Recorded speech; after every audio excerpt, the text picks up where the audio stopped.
Hello everyone, you are welcome in my English YouTube class. मेरी English YouTube class में आपका स्वागत है. I am going to teach you आरटेड 2015 second level English question paper.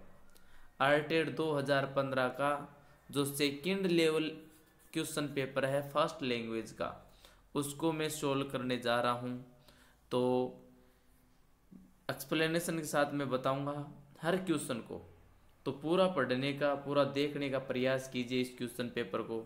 Question number 31, 31वां question देखो.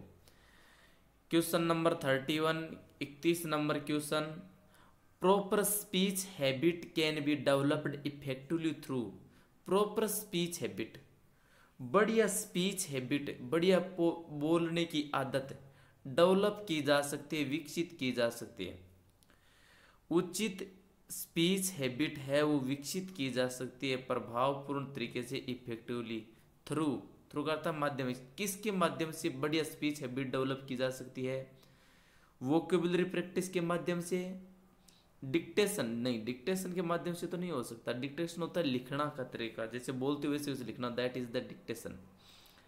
Quizzes वाद विवाद में, प्रोनाउंसिएशन और प्रोनाउंसिएशन में, इनमें से सबसे बढ़िया है स्पीच हैबिट के लिए वो है प्रोनाउंसिएशन, सही उच्चारण. स्पीच हैबिट तभी डेवलप होगी जब अपना प्रोनाउंसिएशन सही हो. तो question number 3 had the proper answer is pronunciation. Question number 31 का सही उत्तर है वो 30D है, प्रोनाउंसिएशन. ठीक है, प्रॉपर स्पीच हैबिट है वो प्रोनाउंसिएशन के माध्यम से, उच्चारण के माध्यम से डेवलप की जा सकती है. Okay, proper speech habit pronounce के माध्यम से. देखो, वोकेबुलरी प्रैक्टिस कर लो कितनी, उससे स्पीच हैबिट तैयार नहीं हो सकती. क्विजेज के माध्यम से स्पीच हैबिट तैयार नहीं होती, नॉलेज बढ़ सकता है. बट प्रॉपर स्पीच हैबिट के लिए you have to learn pronunciation. आपको प्रोनाउंसिएशन को याद करना होगा, सीखना होगा, उच्चारण सीखना होगा हर शब्द और अक्षर का. क्वेश्चन नंबर 32 नंबर क्वेश्चन देखो. Language skill can be learned. Language skill है, भाषा कौशल है, इसको लर्न किया जा सकता है, सीखा जा सकता है बढ़िया तरीके से, बेटर में से बढ़िया तरीके से. Language skill can be learned better. भाषा कौशल को बढ़िया तरीके से सीखा जा सकता है. कैसे सीखा जा सकता है? 4 ऑप्शन दिए हुए हैं. बेटर तरीके से सीखा जा सकता है लैंग्वेज स्किल को if they are taught in an integrated manner. यदि इनको, इन स्किल्स को, लैंग्वेज स्किल्स को पढ़ाया जाए, टॉट में पढ़ाया जाना, टीच की थर्ड फॉर्म टॉट पढ़ाया जाए, इंटीग्रेटेड मैनर में, बढ़िया मैनर में, बढ़िया तरीके से यदि पढ़ाया जाए तो एकीकृत तरीके से.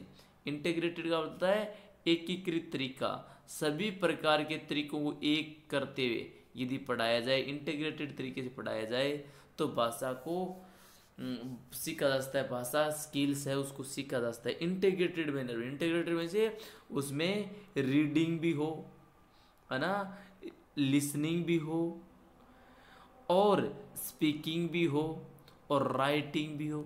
सभी प्रकार के जो मैनर्स है उनके, जो इंटीग्रेटेड मैनर है उनके माध्यम से सीखा जा सकता है. चैलेंजिंग ड्रिल के माध्यम से नहीं सीखा जा सकता. रिटन टेस्ट और प्रैक्टिस के माध्यम से भाषा स्किल्स नहीं सीखी जाती. टॉट इन आइसोलेशन, अलग आइसोलेशन में पढ़ाए जाने से नहीं सीखी जाएगी. Language skills only learn by integrated manner. A is the right. Integrated manner से ही लैंग्वेज स्किल सिखाई जा सकती है, एकीकृत तरीके से ही लैंग्वेज स्किल सिखाई जा सकती है. Okay, question number 33. A video is, एक वीडियो होता है. वीडियो कौन सा साधन होता है? देखो, ऑडियो नो, रेडियो होता है खाली ऑडियो. तो visual no, only, not usual. Video is visual but not only visual. केवल यूजुअल नहीं है, ऑडियो विजुअल होता है वीडियो. ऑडियो एंड विजुअल यानी उसमें सुनाई भी देता है और दिखाई भी देता है. That is the audio visual add से. ऑडियो विजुअल ये साधन है वीडियो. तो सी इज द राइट ऑप्शन. सी है वो राइट है, ऑडियो विजुअल एड. ठीक है, question number 34. Audio visual aids make listening.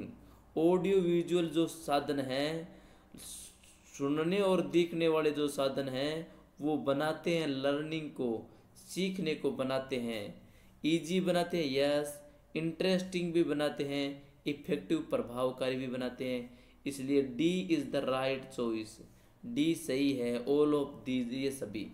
Audio visual add है वो लर्निंग को इजी, इंटरेस्टिंग और इफेक्टिव बनाते हैं। Audio visual aids language learning को या लर्निंग को, सीखने को इजी, इंटरेस्टिंग और इफेक्टिव बनाते हैं। क्वेश्चन नंबर 35, क्वेश्चन नंबर 35 देखो। Unit test is an expression of evolution, expression of normative, formative, effective, cognitive. Unit test है वो कौन सी अभिव्यक्ति है? इफेक्टिव एवोल्यूशन की अभिव्यक्ति है, प्रभावकारी मूल्यांकन की अभिव्यक्ति है। प्रभावकारी मूल्यांकन है उसकी अभिव्यक्ति है यूनिट टेस्ट, है ना। नॉर्मेटिव, फॉर्मेटिव, कॉग्निटिव नहीं है। कॉग्निटिव का मतलब दिमाग के लिए, नॉर्म यूनिट टेस्ट है वो खाली दिमाग के लिए नहीं है, खाली नॉर्मेटिव फॉर्मेटिव नहीं है, इफेक्टिव है। नॉर्म यूनिट टेस्ट है वो अभिव्यक्ति है किसकी?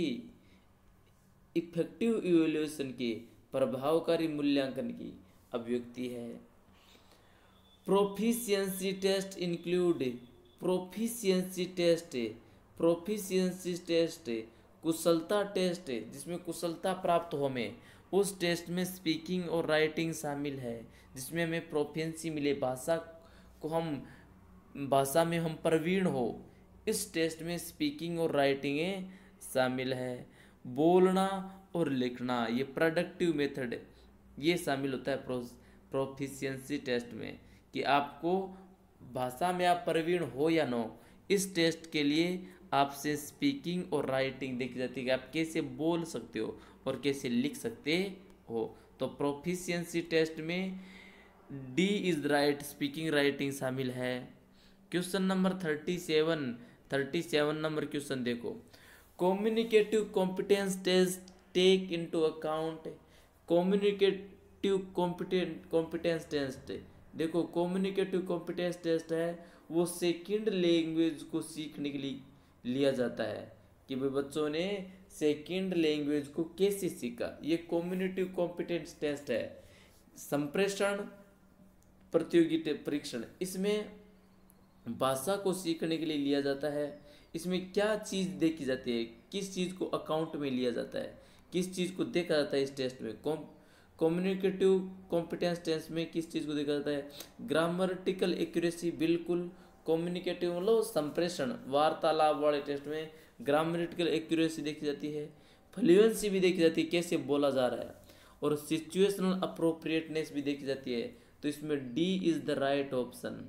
कम्युनिकेटिव कॉम्पिटेंस टेस्ट में ग्रामेटिकल एक्यूरेसी देखी जाती है, फ्लुएंसी कैसे बोल रहा है, फ्लुएंसी कैसी है, बोलने का लहजा कैसे, किस प्रकार से बोल रहा है लैंग्वेज को, और सिचुएशनल अप्रोप्रिएट भी देखी जाती है, स्थिति की जो अप्रोप्रिएटनेस है, किस स्थिति में वो बोल रहा है ना। तो ये सभी चीज़ें इस कम्युनिकेटिव कॉम्पिटेंस टेस्ट में देखी जाती है। D is the right choice, D सही है। Question number 38, in objective type questions, objective type questions में चॉइस इज प्रोवाइडेड, कैसे चॉइस होनी चाहिए? मिनिमम नहीं, मिनिमम नहीं होनी चाहिए, नो चॉइस ये भी नहीं होना चाहिए, मल्टीपल चॉइस भी नहीं होनी चाहिए, लिमिटेड चॉइस होनी चाहिए। ए इज द राइट है। ऑब्जेक्टिव जो टेस्ट हैं, ऑब्जेक्टिव टाइप जो क्वेश्चंस हैं, उन क्वेश्चनों में जो चॉइसेज हैं, विकल्प हैं, वो लिमिटेड ही होने चाहिए, न तो कम होने चाहिए न ही ज़्यादा होने चाहिए, सीमित होने चाहिए। ऐसा नहीं कि बहुत से सारे चॉइसेस दे दिए गए तो भी गलत है, और एकदम लिमिटेड दे दिए, मिनिमम दे दिए तो भी गलत है। तो न तो मिनिमम चॉइसेज होने चाहिए न ही मल्टीपल चॉइस होने चाहिए, लिमिटेड चॉइस होना चाहिए ऑब्जेक्टिव टाइप क्वेश्चंस में। Question number 39, the basic requirement of a language proficiency, language proficiency में सबसे बढ़िया रिक्वायरमेंट है, बेसिक रिक्वायरमेंट है, सबसे बढ़िया रिक्वायरमेंट, आधारभूत requirement of a language proficiency. Low language की प्रोफिशिएंसी में भाषा की प्रवीणता में आधारभूत आवश्यकता, भाषा की प्रवीणता टेस्ट है, उस टेस्ट में सबसे आधारभूत आवश्यकता होनी चाहिए, इट मस्ट भी होनी चाहिए कि भाषा की प्रोफिशिएंसी है, की प्रवीणता टेस्ट है, भाषा पूरी तरह आ रही नहीं आ रही है, इस टेस्ट में मुख्य आधारभूत चीज़ क्या है, ये कैसा होना चाहिए, इज दैट वो ये है। अब सबसे आधारभूत आवश्यकता इस टेस्ट की ये है कि इट इज कॉम्प्लेक्स, नहीं जटिल नहीं होना चाहिए, सिंपल भी नहीं होना चाहिए, एम्बिग्यूअस छद्मी भी नहीं होना चाहिए कि क्वेश्चन कुछ कह रहा है और उत्तर कुछ और हो, है ना, ऐसा नहीं होना चाहिए, रिलायबल होना चाहिए, विश्वसनीय होना चाहिए। लैंग्वेज प्रोफिशिएंसी टेस्ट है, उसकी आधारभूत आवश्यकता वो है कि ये रिलायबल होना चाहिए, ये विश्वसनीय होना चाहिए, विश्वसनीय। लैंग्वेज प्रोफिशिएंसी टेस्ट है वो रिलायबल होना चाहिए, रिलायबल विश्वसनीय होना चाहिए, नहीं तो सिंपल होना चाहिए, नहीं जटिल होना चाहिए, नहीं एम्बिग्यूस होना चाहिए। लैंग्वेज प्रोफिशिएंसी टेस्ट में सबसे आधारभूत चीज़ है कि ये रिलायबल होना चाहिए। पैसेज आ गया है 40 से 44 तक आंसर दिए जाएंगे, इसमें से क्वेश्चन पूछ जाएंगे पैसेज में से, तो पैसेज को पढ़िए fastly. Kingfisher is a bird, kingfisher एक पक्षी है, kingfisher is a bird, kingfisher एक पक्षी है, दैट गेट्स इट्स नेम, जो अपने नाम को गेट किया, अपना नाम प्राप्त करता है, because it truly a king among the fish, क्योंकि सच्चे रूप में, ट्रूली करता सच्चे रूप में, इज ए किंग एक राजा है, among the fish catching bird से मछली पकड़ने वाले पक्षियों में, मछली पकड़ने वाले पक्षियों में राजा है, इसलिए उसने अपने नाम को किंग फिशर प्राप्त किया है। देखो नाम से ही पता चल रहा है, किंग फिशर में से मछली, फिश में से मछली होती है, फिशर में से मछली पकड़ने वाला, और किंग में से राजा, मछली पकड़ने वाला राजा, यानी सबसे अच्छी तरह से मछली पकड़ता है ये। Kingfisher is a bird gets name because truly a king among the fish catching bird से, मछली पकड़ने वाले जो पक्षी हैं उनमें ये राजा है, इसलिए उसने नाम में किंग फिशर प्राप्त किया है। देखो इन कैचिंग बर्ड से, इन कैचिंग फिश से, फिश पकड़ने में, मछली पकड़ने में, इट सीट से ये बैठता है, on A limb of a tree, एक पेड़ की लिम्ब पर, एक पेड़ की शाखा पर। देखो लिम्ब का यहाँ अर्थ शाखा है, लिम्ब का वैसे होता है अंग, जैसे लिम्ब ऑफ ए बॉडी शरीर का अंग, जैसे और बॉडी लिम्ब हमारे शरीर के अंग, यहाँ पेड़ का लिम्ब यानी पेड़ की शाखा। देखो इट इन कैचिंग फिश, मछली पकड़ने में, it seats on A limb of a tree, एक पेड़ की शाखा पर ये बैठता है, that hang over a stream में, जो शाखा हैंग ओवर होती है, लटकी हुई होती है, स्ट्रीम में एक छोटी जलधारा में, एक छोटी स्ट्रीम, स्ट्रीम होती है जलधारा, छोटी नदी और झील होती है, उसको कहते हैं स्ट्रीम। एक छोटी स्ट्रीम के ऊपर जो पेड़ की शाखा झुकी होती है उस पर ये बैठता है।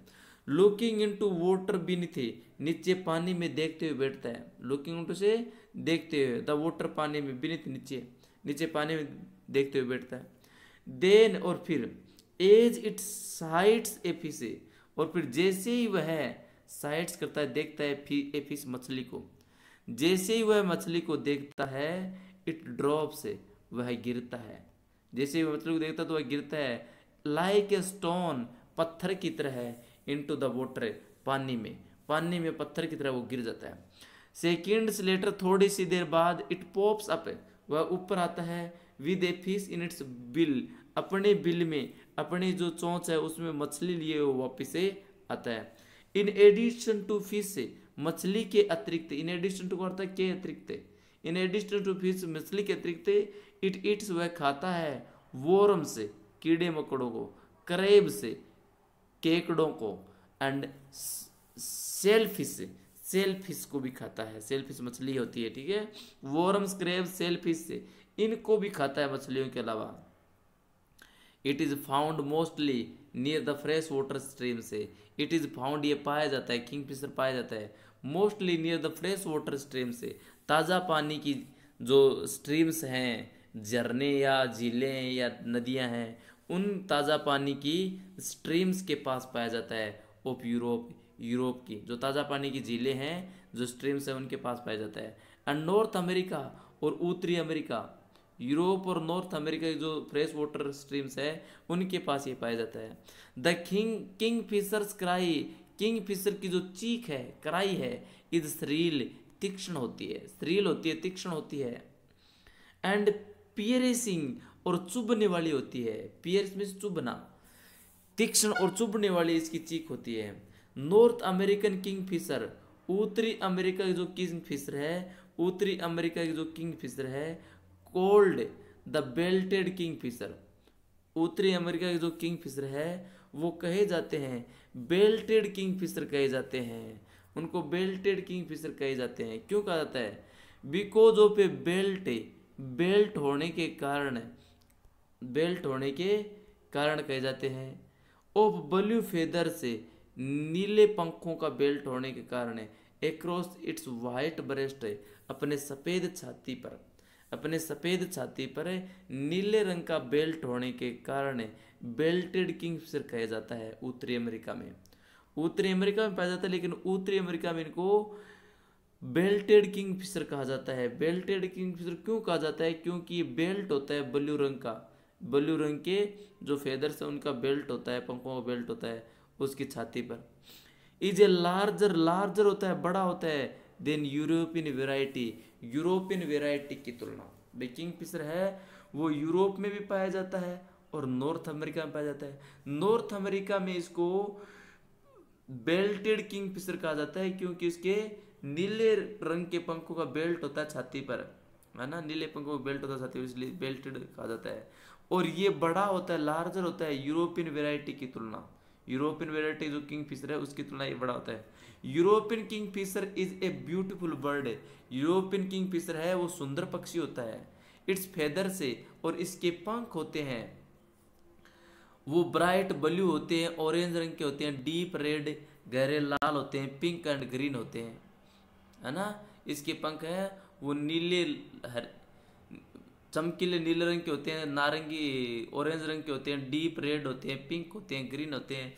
तो इस प्रकार के कलर के पंख होते हैं यूरोपियन किंगफिशर के। वो सुंदर होता है और इसके पंख blue, orange, deep red, pink, green in colours के होते हैं। ठीक है, अब देखो क्वेश्चन 40 to 44, 40 से 44 तक क्वेश्चन के आंसर देखो।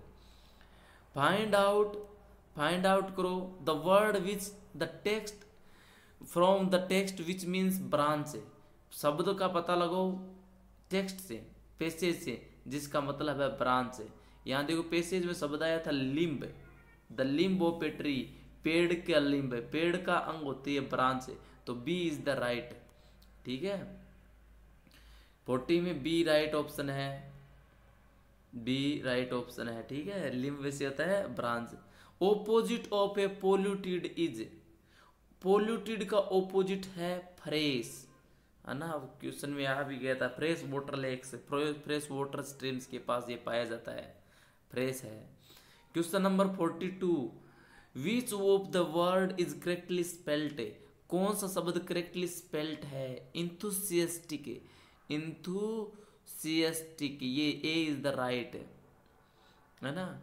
Adjective beautiful can give as the noun, देखो विशेषण जो ब्यूटीफुल है वो नाउन दे सकता है, मैं संज्ञा दे सकता है। ब्यूटीफुल ये एडजेक्टिव विशेषण है और इसकी संज्ञा है ब्यूटी। वर्ब होती है ब्यूटीफाई, ब्यूटीफाई ये इसकी वर्ब होती है। ब्यूटीफुली ये एडवर्ब होती है, ब्यूटीफुली। तो देखो beautiful, beauty, beautify, beautifully. Beautifully कार्य की विशेषता बताती है, ब्यूटीफाई वर्ब है, ब्यूटीफुल एडजेक्टिव है। इसका सही ऑप्शन है ब्यूटी, है ना। ब्यूटीफुल का जो संज्ञा है वो ब्यूटी होता है, सौंदर्य होता है, ब्यूटी में से सौंदर्य। क्वेश्चन नंबर 44 का देखो, फाइंड आउट, पता लगाओ the word from the text, text में से शब्द का पता लगाओ जिसका मतलब था स्मॉल करंट ऑफ वाटर, पानी की छोटी जलधारा। करंट होती है जलधारा, पानी की छोटी जलधारा होती है, उसको क्या कहते हैं? स्ट्रीम कहते हैं। ओके, अब देखो 45 to 49 आंसर देना है। इस पैसेज को पढ़कर। पैसेज को पढ़ते हुए आंसर देना है 45 to 49 है, ठीक है। देखो, एनिमल्स में became extinct in many ways, जानवर है वो एक्सटिंक्ट हो जाते हैं, एक्सटिंक्ट में से विलुप्त हो जाते हैं, एक्सटिंक्ट में से विलुप्त होना, जानवर विलुप्त हो जाते हैं। इन मेनी वेज, कई तरीकों में, जानवर कई तरीकों में विलुप्त हो जाते हैं। फर्स्ट ऑफ ऑल, सबसे पहले, दे मे इवोल्व इनटू अनदर स्पेसीज, सबसे पहले दे में इवोल्व, सबसे पहले उनमें इवोल्व है, शामिल है, यानी बहुत से तरीकों में जानवर विलुप्त हो जाते हैं। अब उन तरीकों में शामिल है, देखो बहुत से तरीके हैं, मेनी वेज हैं। एंड फर्स्ट ऑफ ऑल, सबसे पहला, दे में इवोल्व जिसमें शामिल है, उन तरीकों में सबसे पहला तरीका शामिल है, कैसे विलुप्त हो जाते हैं। अनोदर इवोल्व, दे में इवोल्व, देखो सबसे पहला तरीका है, जानवरों का जो विलुप्त होने का पहला तरीका है, दे में इवोल्व इनटू अनोदर स्पेसीज, कि वे इवोल्व हो जाते हैं, शामिल हो जाते हैं अनोदर स्पेसीज, अन्य प्रजातियों में। जानवरों के विलुप्त होने के कई तरीके हैं, उनमें सबसे पहला तरीका है कि जानवर हैं वो दूसरे स्पेसीज में शामिल हो जाते हैं, दूसरी जो प्रजातियां हैं उनमें शामिल हो जाती है, इसलिए वो विलुप्त हो जाए, अपनी मूल जाति छोड़कर दूसरी जाति में चले जाते हैं, दूसरी प्रजाति बन जाती है उनकी।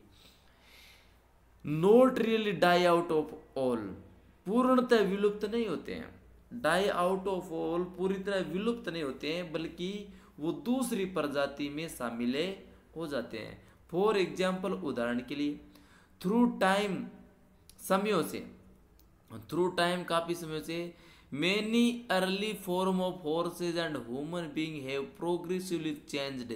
देखो, उदाहरण के लिए बताया कि समय होते होते, थ्रू टाइम, समय से, धीरे धीरे समय से निकलते हुए, many early form of horses and human being से, मनुष्यों और घोड़ों के जो प्रारंभिक रूप हैं, उन प्रारंभिक बहुत से रूप हैव प्रोग्रेसिवली, विकासात्मक रूप से, चेंज्ड, परिवर्तित हो गए हैं, by evolution into new species, नई प्रजातियों के इवोल्यूशन से, नई प्रजातियों के उद्भव से, नई प्रजातियों के उद्भव होने से मनुष्य और घोड़ों का जो प्रारंभिक फॉर्म है वो प्रोग्रेसिवली चेंज हो गए हैं, यानी स्टार्टिंग में जो घोड़े थे वो धीरे धीरे परिवर्तित हो गए, नए फॉर्म में आ गए हैं। स्टार्टिंग में जो मनुष्य थे वो मनुष्य भी नई प्रजातियों में इवोल्यूस हो गए हैं, प्रोग्रेसिव चेंज हो गए हैं।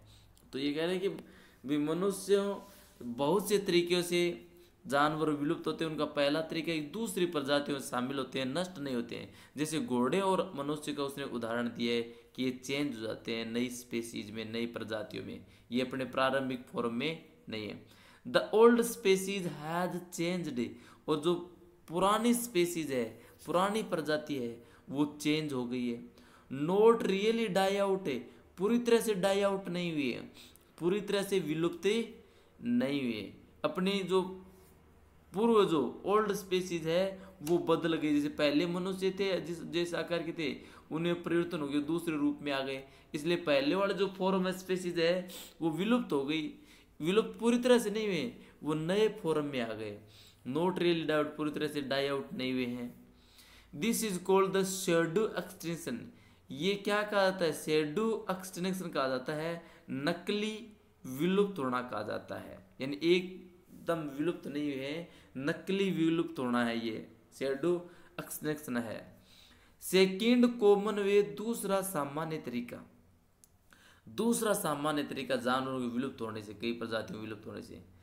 इन मेनी एनिमल्स, बहुत से जानवर, हैव डाइड आउट, पूरी तरह से डाइड आउट हो जाते हैं, समाप्त हो जाते हैं, मर जाते हैं। दूसरा तरीका है जिसमें है कि जानवर हैं डाई आउट हो चुके हैं, मर चुके हैं।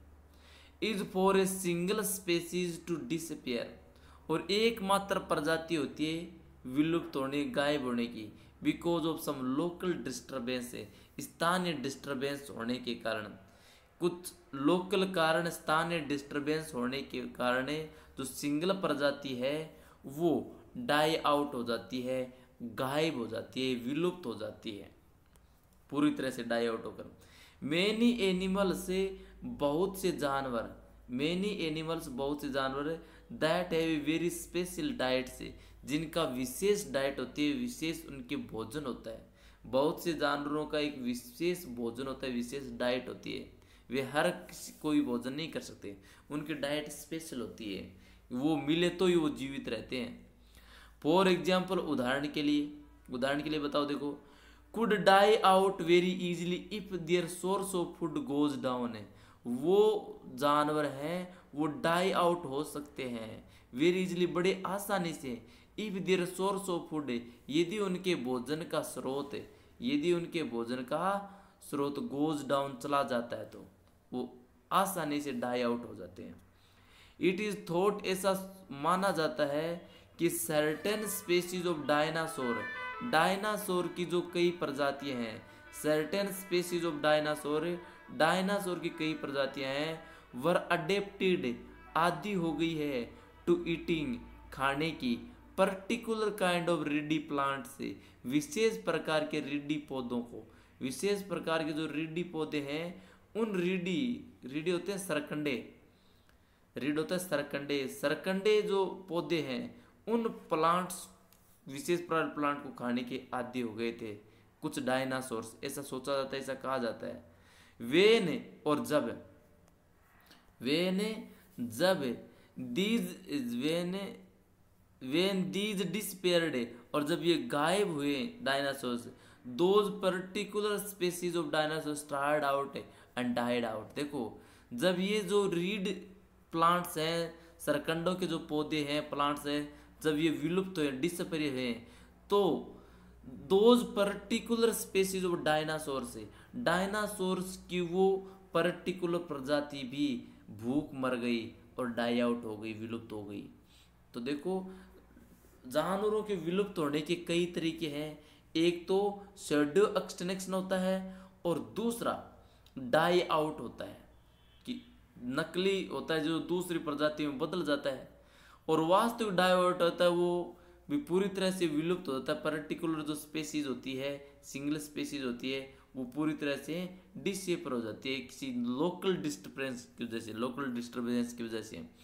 तो यहाँ देखो, ये आंसर देते हैं अपन, word extinct and particular are, extinct और पर्टिकुलर शब्द हैं, एडजेक्टिव्स हैं, विशेषण हैं, क्योंकि किसी संज्ञा की विशेषता बताने के लिए आते हैं। देखो, एक्सटिंक्ट पहली लाइन में आया था, ये यहाँ पर आया था बिकेम एक्सटिंक्ट, विलुप्त हो जाते हैं। देखो ध्यान से, बिकम होना, सिम प्रतीत होना, अपीयर प्रकट होना, इनके बाद जो शब्द होता है वो क्या होता है, एडजेक्टिव होता है, ये ध्यान रखना, विलुप्त हुए।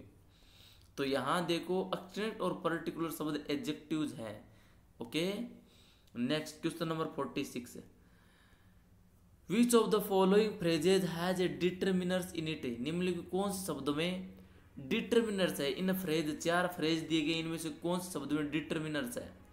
फॉर एग्जाम्पल में नहीं है, क्योंकि फॉर एग्जाम्पल फॉर प्रीपोजिशन है, एग्जाम्पल नाउन है, तो इसमें नहीं है। Local disturbance, local adjective disturbance noun है, ये भी नहीं है। स्टार्व्ड एंड डाइड आउट, ये भी नहीं है, ये वर्ब है।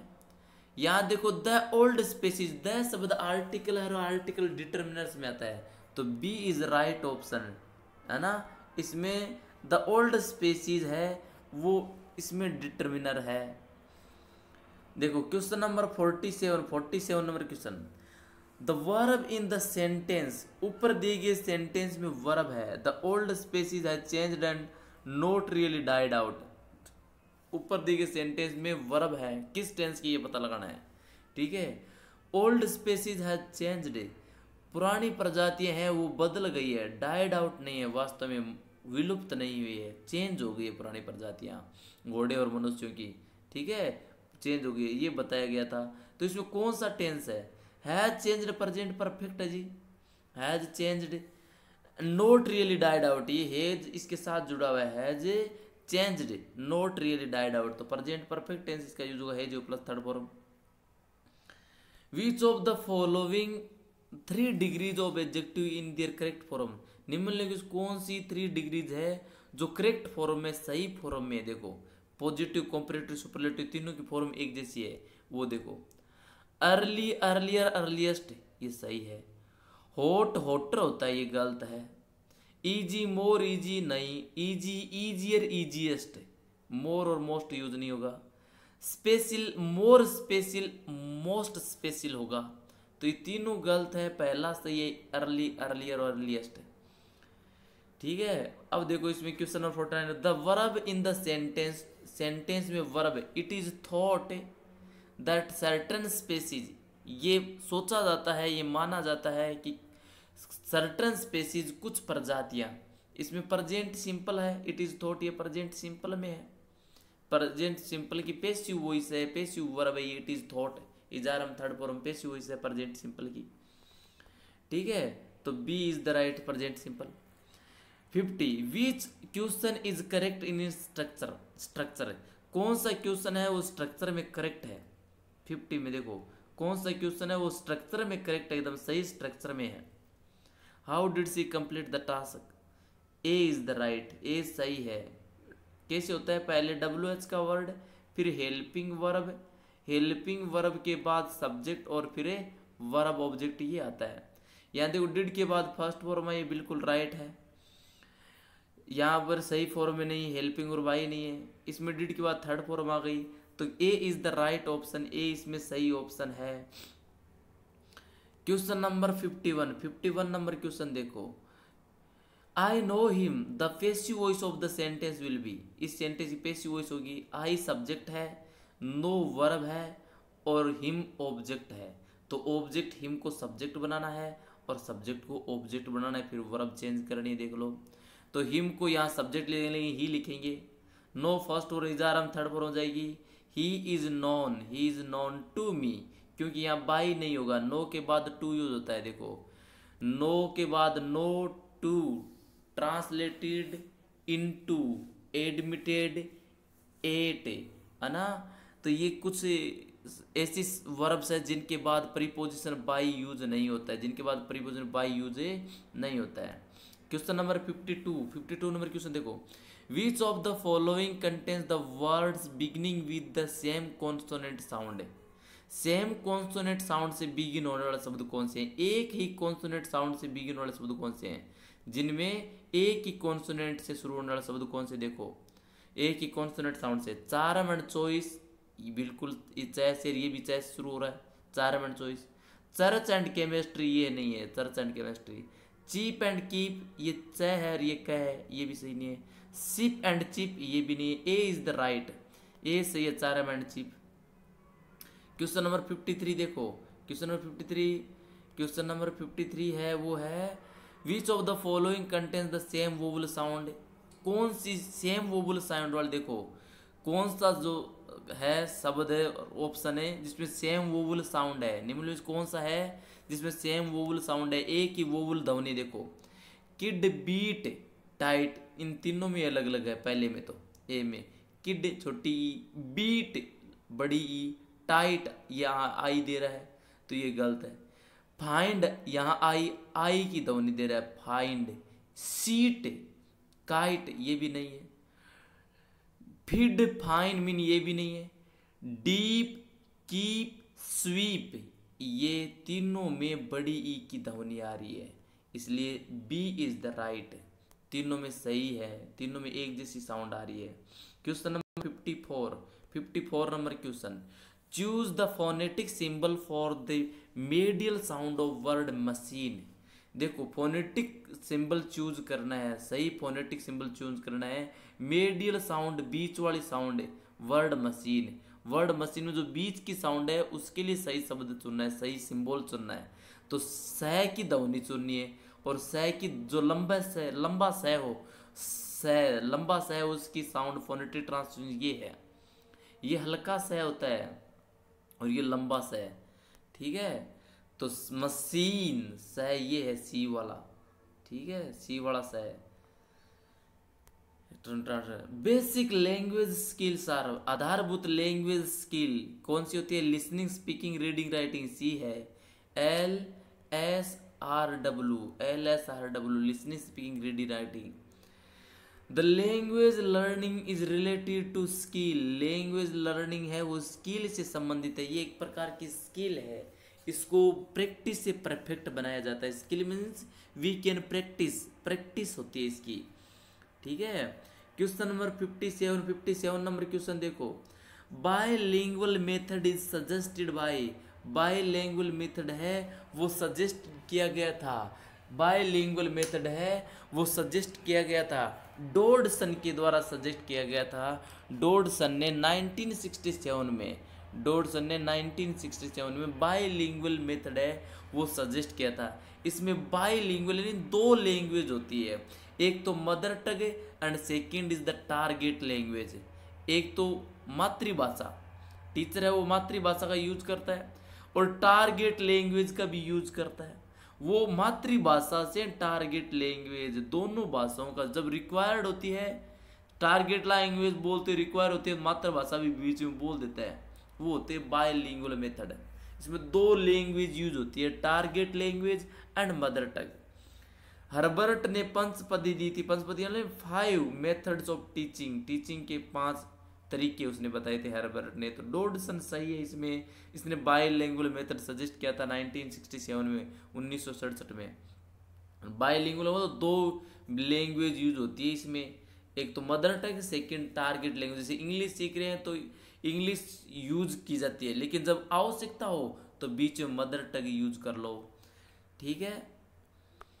क्वेश्चन नंबर 58 है grammar translation method. Grammar translation method में क्या होता है, शब्द टू शब्द ट्रांसलेट होता है। आप इंग्लिश पढ़ा रहे हो तो उसमें वर्ड टू वर्ड ट्रांसलेट करके बताया जाता है।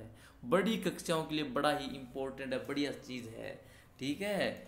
बड़ी कक्षाओं के लिए बहुत इंपॉर्टेंट ग्रामर ट्रांसलेशन मेथड होता है, ये डायरेक्ट मेथड का उल्टा है, ठीक है। देखो इसमें किस पर इम्फेसाइज होता है, जोर किस पे होता है ग्रामर ट्रांसलेशन मेथड में, मदर टंग के यूज पर जोर होता है, बिल्कुल मदर टंग होता है, शब्द टू शब्द का ट्रांसलेट होता है मदर टंग में। बट टीचर है वो एक एक शब्द का मदर टंग में बताता है। फ्लुएंसी, ओरल फ्लुएंसी उसमें फोकस नहीं रहता, डायरेक्ट मेथड में होता है oral fluency. Listening speaking direct language में होती है, डायरेक्ट जो मेथड होता है उसमें होता है। यहाँ पर यूज मदर टंग रहा रहता है। 59 नंबर क्वेश्चन देखो, structures and pattern are used, structures और पैटर्न यूज कहते हैं as a teaching unit, teaching unit के रूप में, पढ़ाने वाले यूनिट के रूप में स्ट्रक्चर और पैटर्न्स यूज कहते हैं। किस मेथड में यूज होते हैं, स्ट्रक्चरल मेथड होते हैं। स्ट्रक्चरल मेथड में स्ट्रक्चर यूज करते हैं, पहले स्ट्रक्चर के रूप में पूरे मटेरियल को बताया जाता है, डिवाइड किया जाता है एकदम स्ट्रक्चर्स में, ढांचों में, तो वो स्ट्रक्चरल मेथड होता है। ग्रामर ट्रांसलेशन मेथड जिसमें अभी बताया मैंने, एक एक शब्द को ट्रांसलेट करके बताया जाता है ना। डायरेक्ट मेथड में सीधी मदर टंग यूज होती है, सॉरी टारगेट लैंग्वेज यूज होती है, मदर टंग इसमें बिल्कुल यूज नहीं किया जाता, ये डायरेक्ट मेथड होता है। क्वेश्चन नंबर 60 में देखो, productive skill of a language, language की प्रोडक्टिव स्किल, लैंग्वेज की उत्पादक स्किल है, उसमें स्पीकिंग और राइटिंग होती है। रिसेप्टिव स्किल होती है, उसमें रिसेप्टिव में क्या होता है, लिसनिंग और लिसनिंग होती है, प्लस लिसनिंग और रीडिंग, लिसनिंग रीडिंग होती है, वो रिसेप्टिव होती है। रिसेप्टिव स्किल उसमें रीडिंग और लिसनिंग, लिसनिंग एंड रीडिंग हो जाएगी। और प्रोडक्टिव में क्या होती है, स्पीकिंग और राइटिंग, प्रोडक्टिव स्पीकिंग राइटिंग होती है। So thank you for watching and reading this question paper with me. Thank you all of you. I hope you understand the question paper. This is really very important in preparing the competitive competition for the REET exams. Thank you.